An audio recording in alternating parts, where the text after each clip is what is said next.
Hi everyone, welcome back to the fundamentals of mixed signals and sensors. So what if a circuit could tell you how fast a signal is changing? That's exactly what we're going to learn today. In this video, we'll explore the op-amp differentiator, a circuit that produces an output proportional to the rate of change of the input signal. In simple terms, it highlights how quickly a signal rises or falls. An op-amp differentiator simulates mathematical differentiation, which is process of determining the instantaneous rate of change of a function. Practical differentiators may include a series resistor to produce high-frequency noise. Here's the image or figure of an ideal differentiator. So, kindly notice yung placement ng ating capacitor at resistor. So, it differs from their placement in the integrator. So, the capacitor ay connected sa ating input element. A differentiator produces inverted output that is proportional to the rate of change of an input voltage. Although a small value ng ating resistor is normally used in series with a capacitor to limit the gain at high frequencies. It does not affect the basic operation and is not shown for purposes of this analysis.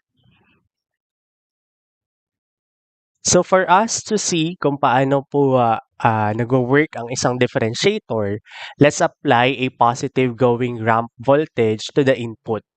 So as indicated sa atin pong figure, in this case, kung makita po natin, we have here current I sub R and current I sub in, or the current in the RF side and the current in the capacitor side.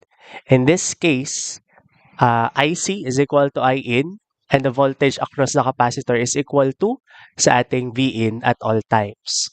So yung voltage natin sa capacitor, V sub C, ay equal po sa ating input voltage. Bakit? It is because of the virtual ground on the inverting input. From the basic formula, VC is equal to I sub C all over C, quantity, times T. The capacitor current is IC is equal to VC over T times C. So as you can see in this equations, ayun po yung ating gagamitin. So since the current at the inverting input is negligible, yung ating pong IR ay equal po sa ating I sub C. So both current are constant because the slope of the capacitor voltage ay constant. So the output voltage is also constant and equal to the voltage across ating RF because one side of the feedback resistor is always 0 volts or yung tinatawag nating virtual ground. So we now have here the formula for V out, that is negative quantity VC all over T times yung ating times constant na RFC. So tingnan natin itong figure na ito. Makikita nyo sa given na meron tayong V in with time sub 0 to time 2. And as you can see, meron tayong dalawang arrow sa taas sa ating resistor side, T1 to T2, and then T sub 0 to T1. So the output is negative kapag ang atin pong input is positive going ramp.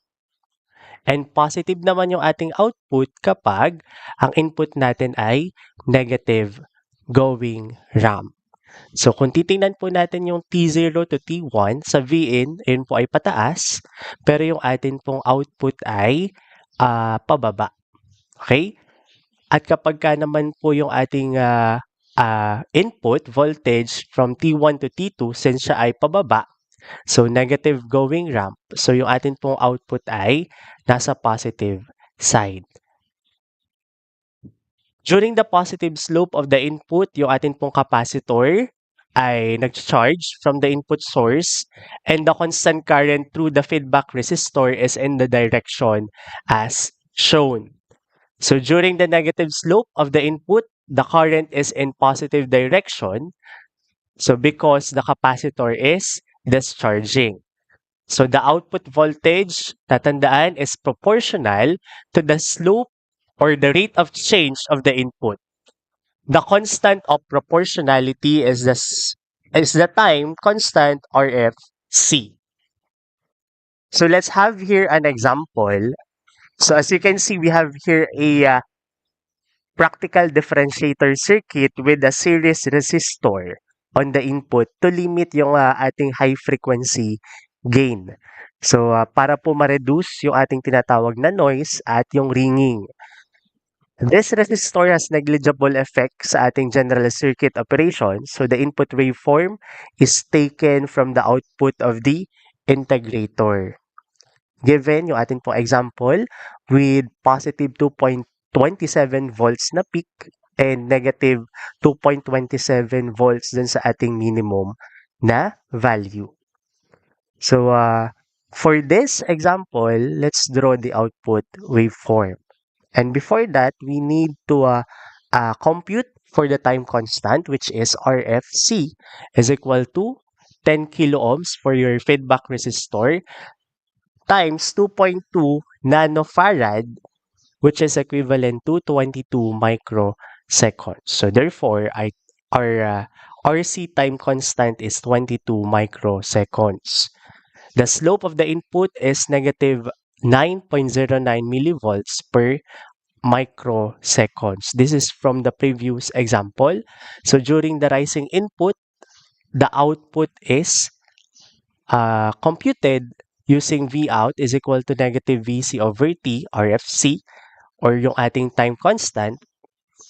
So that is negative 9.09 millivolts per microseconds times 22 microseconds. So therefore, our answer is negative 200 millivolts. When the input changes to negative ramp, the output will have the same magnitude but is positive. So therefore, computing or using the same formula but changing the sign of our input, so that is negative 9.09 millivolt per microseconds, and taking its negative to make it positive, so that is computed with the time constant 22 microseconds. So therefore, our final answer is positive 200 millivolts. So we have here the final waveform. As you can see, from the voltage input of plus and minus 2.27 volts, and for the output, the computed voltage is plus 200 millivolts, and the negative side is the negative 200 millivolts. So here's the output waveform that is produced from our example. As you can see, as the ramp is going positive, or our output voltage is on the negative side. And then vice versa, as the ramp goes from highest point to the negative side, our output here is on the positive side. So to sum up, our op-amp differentiator is a circuit that performs mathematical differentiation of the input signal. So in simple terms, the output voltage is proportional to the rate of change of the input voltage.